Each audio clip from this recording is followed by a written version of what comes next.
Good evening. This is my introduction, and I am Brittany Carroll. I teach fourth grade at Lincolnstown Elementary School within the Central Dauphin School District. This is my fourth year teaching fourth grade there. I am responsible for teaching math, science, and English language arts, which consist of grammar, spelling, writing, and reading. I am pursuing my ACTE Masters with a STEM endorsement, and this is my last class, so I will be graduating in December. Some pictures about me and things to describe myself.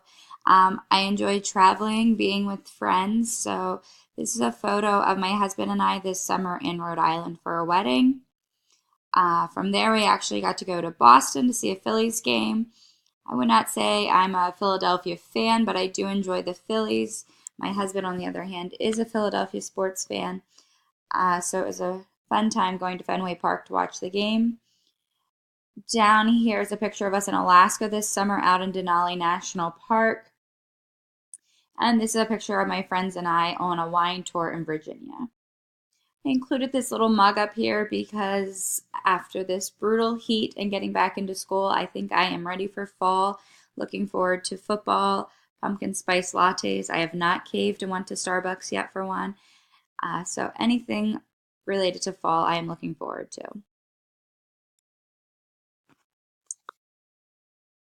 Question one. One of the four Out of the four stages, I think that identifying an area of focus is going to be the most difficult for me. I feel like it's going to be difficult to narrow in on that specific question or action research you want to do. I'm also a very indecisive person, so that could also play a role in that. I also feel like I've been just thinking about what can my topic be, and feel like I'm struggling to come up with an idea. And also, I just think it's important because this is the first step, and I want to make sure I'm starting off on the right foot and choosing an action research that I will be able to have ample amount of research and data to analyze them. Question two. Some obstacles I foresee with making action research part of my daily teaching practices are time, the limited ability to change, and more reflection. As the book mentioned, teachers always are under the issue of time constraints.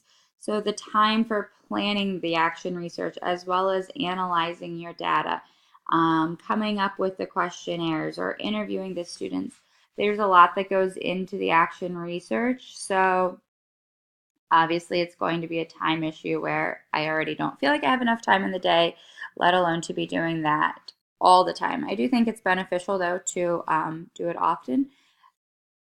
Limited ability to change. I also just feel like there's certain things I have the flexibility to change in my class, but then there's other things that aren't really up to me. It's more district mandated. So even if I do action research and may not agree, I might not be able to really change them. Also, again, it'll more of a time thing, is more reflection is going to be needed into your lessons. So as of now, I reflect on my lessons, but I feel like if you were doing an action research project, you would be needing to reflect a little bit deeper and obviously then going on from that point. Question three. I most seem to resonate with story two by Julie. I think the first thing that stuck out to me was her attitude on research right off the bat compared to story one. Story one was very gung ho. She loved research, where Julie sort of didn't really think about it until she went away to that conference and then seemed to get involved. I would say I'm the same way. I've never really thought of it as a passion, but I think I could enjoy it. So if I was presented the opportunity, as I am in this class, I feel like I could take on Julie's attitude. I also just liked her approach to wanting to help her students make things more consistent. And one of her quotes that really stuck out as I was reading was, "When testing time comes, I certainly hope that my students will be deemed at standard, but if they are not, I will know more about their progress than the simple fact that they have failed." I think it's very important to know where your students stand and be aware of their progress. I make sure to point out in my classroom about any growth because if my students are not at standard or on grade level, if they're making growth, that's huge. And I think they need to recognize that. So, not only as educators, we should see that students' progress is hopefully moving onward, but hopefully as well as sharing that with the students.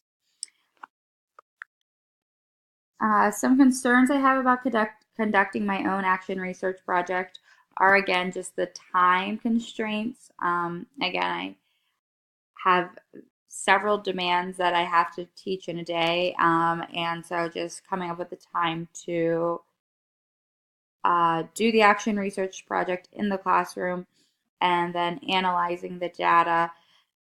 And also, it's the new year. So, right now I'm very busy, and fall will be a busy time with grad school and just getting my classroom back on track and getting in the swing of things. We also have a lot of assessment periods during this time. So, again, fitting in that research, action research, in addition to instruction and all the beginning of the year benchmark assessments. Something else I was wondering about as a concern is new students, where I'm just getting to know my new students. I've spent one full day with them so far, so not really knowing necessarily their needs, and then to have to figure out which action research project I want to do with not knowing my students very well. But other than that, I'm eager to learn about how to do an action research project and look forward to a great class. Thank you.